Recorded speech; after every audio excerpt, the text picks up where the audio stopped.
నా ప్రియమైన భక్తులారా, ప్రభువును స్తుతించండి. నేను అరుణ్ పిఎస్ మడ్కిని. మీ అందరికీ హృదయపూర్వక శుభాకాంక్షలు. ఈరోజు జనవరి 19వ రోజు, 2026 సంవత్సరం మొదటి నెల.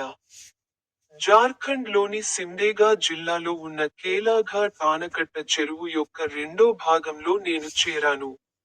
ఈ రోజు, అడవులు మరియు పర్వతాలతో చుట్టుముట్టబడిన ఏకాంత ప్రదేశంలో, ఎవరూ ఎప్పుడూ పడి అపవిత్రులు కాకుండా ఉండటానికి నేను ఒక వల ఏర్పాటు చేశాను.